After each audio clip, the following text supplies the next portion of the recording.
آپ کے ساتھ ڈسکس ہوا تھا ساس اور بہو کے رشتے کا. ہمارے لاہور میں ایک مسجد ہے, اس کے ایک امام صاحب ہے, انہوں نے بیان کیا جمعے میں اسی حوالے سے کہ جی ساس بہو کا رشتہ جو ہے یہ کوئی ایسا نہیں ہے اور بہو علیحدہ رہ سکتی ہے. وہ اس کے بعد پھر جو لوگوں نے اس محلے کے کچھ لوگوں نے اس مولوی صاحب کے ساتھ حشر کیا اور پھر اس مولوی صاحب کے اس بات پہ قائل کر لیا کہ یہ باتیں دین کی بتانے والی نہیں ہوتی. تو یہ ہم کیسے فیصلہ کریں گے کہ کون سی بات بتانے والی ہے اور کون سی بتانے والی نہیں ہے؟ چلیں, یہ اگر بات بتانے والی نہیں تھی تو اس کے ایکوینٹ جو انہوں نے بات بتائی ہے وہ تو ہے ہی کوئی نہیں تھی. تو یہ تو انہوں نے بدعت کی, دین کے اندر خود سے ایک چیز داخل کر دی, یعنی اس کے الٹ پھر انہوں نے بتایا ہوگا نا کہ یہ کریں. جی جی. تو جو چیز نہیں تھی وہ عوام کے ڈر سے آپ نے خود دین میں داخل کر دی, اور جو دین نے آپ کو بتائی تھی وہ آپ نے چھوڑ دی. تو سرکار یہی تو آپ کا امتحان ہے, دینداری اسی کا تو نام ہے, یہی تو آپ کا چیک تھا. تو وہ معذرت کے ساتھ وہ عالم صاحب فیل ہو گئے.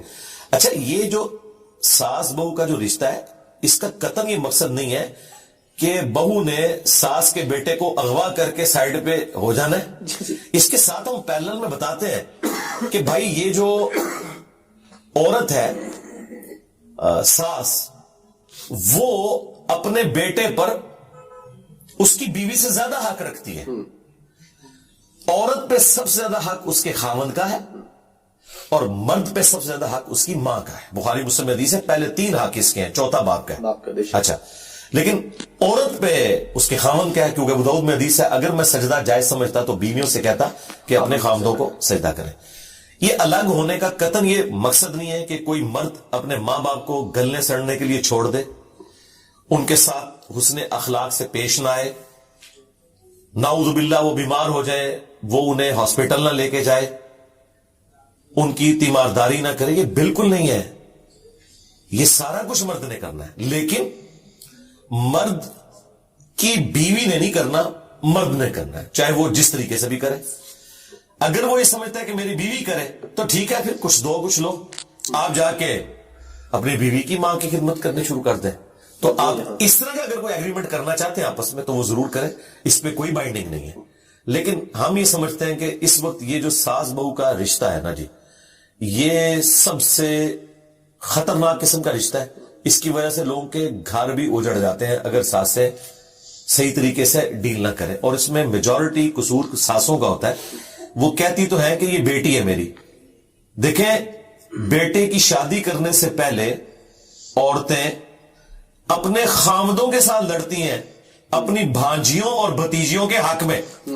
اپنی اولاد کے بارے میں وہ سن لیں گی, لیکن اپنی بہن کی بیٹی, اپنے بھائی کی بیٹی کے بارے میں ایک لفظ نہیں سنتی. لیکن اسی بیٹی کو جب بیاہ کے لاتی ہے نا تو سب سے بڑی چڑیل وہی والی اس کی خالہ اور پھوپھی بن جاتی ہے. کتنا حیران کن بات ہے, کیونکہ یہ جب کنفلکٹ آف انٹرسٹ آ جائے گا نا آپ کا اور چیزیں شیئر ہونی شروع ہو جائیں گی, کچن شیئر ہوگا, تو ظاہر ہے پھر ہر انسان کے اندر ایک خدا چھپا بیٹھا ہوا ہے. اس اعتبار سے دیکھیں, یہ اللہ نے انسان کے اندر رکھی ہے نا بات, تبھی تو انسان نے دعوی خدائی کیا ہے. لیکن یہ خواہش اللہ نے آپ کی جنت میں پوری کرنی ہے, وہاں کن فیکون ہوگا. لیکن یہاں اگر آپ کہیں کہ بس میں ہی میں ہوں تو یہ نہیں. تو اس ایگو کے اوپر آپ نے قابو پانا ہے. آپ دیکھیں, آج تک کسی عورت نے محلے کی بوڑھیوں کے سامنے اپنی سگی بیٹیوں کی شکایت نہیں کی کہ میری بیٹی تو چھٹی والے دن سوئی رہتی ہے اور 11 بجے اٹھتی ہے, لیکن بہو بیچاری 9 بجے بھی اٹھے تو پورے محلے کو بتاتی ہے. تو یہ کس طرح وہ دعویٰ کرتی ہے کہ میں اسے بیٹیوں کی طرح ٹریٹ کرتی ہوں؟ اور پھر ذرا اسی ساس سے پوچھیں کہ تمہاری جو بیٹی ہے اس کا شوہر کیسا ہونا چاہیے, تو وہ تو کہے گی کہ رن مرید ہو. تو بس پھر جو اپنے لیے پسند کرتے ہو, بخاری مسلم میں ہے, وہی دوسرے کے لیے بھی پسند کرو. یہ ایمان کی ایک بنیادی علامت ہے. تو میرا خیال ہے انسان اپنے آپ کو دوسری جگہ پہ رکھ کے دیکھے نا, تو اللہ کے فضل سے انسان اپنا جب آئینے میں منہ دیکھتا ہے نا, اسے پتا چل جاتا ہے کہ میں کہاں پر غلط ہوں.